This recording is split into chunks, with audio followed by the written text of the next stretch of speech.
करके।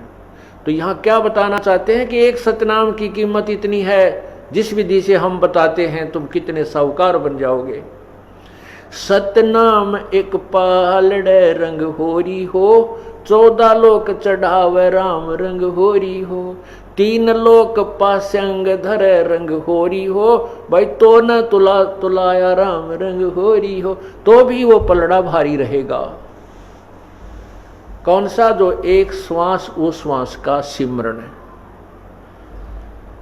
अब आप देख लेना आप कितना सुमन करते हो और फिर भी रह जाते हो। इसका मतलब है कि हमारे ऊपर बहुत ज्यादा ऋण है, बहुत ज्यादा ऋण है। असंख्य युग हो गए हमने यहाँ इस काल के जाल में फंसों को।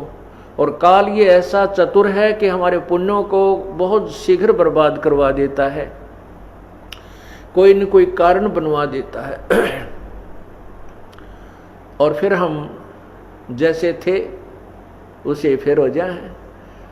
उसके लिए सावधान रहना होगा। हमने अपने पुण्यों को कहीं नहीं बर्बाद करना है।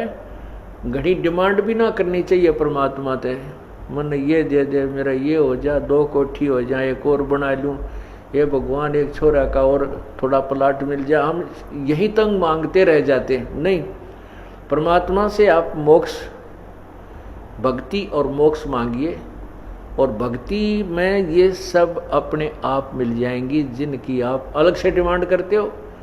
जैसे किसान गेहूं बीजता है और उस किसान के पास अपना कोई पशु भी नहीं है, ट्रैक्टर से सारा काम कर रहा है, तो गेहूं बीजेगा किस लिए? कि वो अपने परिवार का पेट भरे। प्रथम तो उसने अपने परिवार की और अपने जो है जीवन रक्षा के लिए गेहूं की आवश्यकता है। उससे बचेगा जो सामग्री तो उसको बेचकर अपना अन्य काम वो करेगा। तो इसी प्रकार जैसे गेहूं बीज दिया, उसका उद्देश्य था अपनी रक्षा करना, अपना पेट भरना, परिवार का पेट भरे उस अन्न से। लेकिन गेहूं वो अन्न बनने से पहले भूसा पहले बनता है।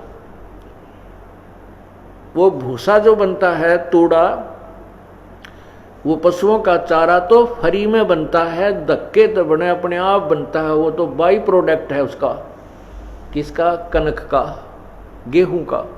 इसी प्रकार यदि हम मोक्ष उद्देश्य से भक्ति मांगते हैं प्रभु से, तो उस भक्ति के अंदर यहाँ के तुमने जो ठाठ बाट की आवश्यकता है वो तो आप मिलेंगे, बिना मांगे मिलेंगे। वो तो भूसा है यहाँ का।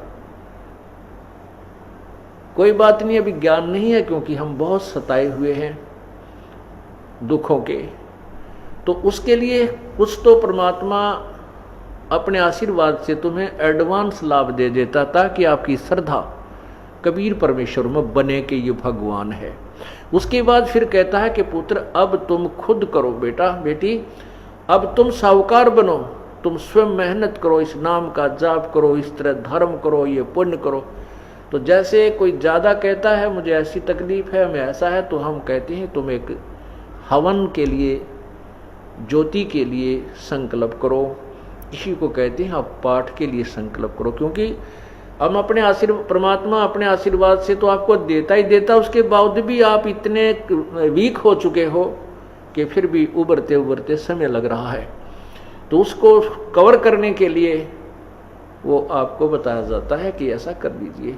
लेकिन जो कहते हैं बिन इच्छा दो देत है सो दान कहावे, और फल बाँचे नहीं ताश का वो अमरापुर जावे। जैसे आप पुण्य करते हो या हवन के लिए, कोई भी ज्योति के लिए जो दान करते हो, ये सबसे उत्तम बताया है कि कोई बिना डिमांड के करना चाहिए। इसमें दोनों फल मिलते हैं। यदि हम किसी डिमांड की कोई परमात्मा से मांग करके जो पुण्य करते हैं वो काम तो हो जाता है, लेकिन वो पुण्य बराबर हो गया, उस पुण्य के प्रतिफल में आपने ले लिया।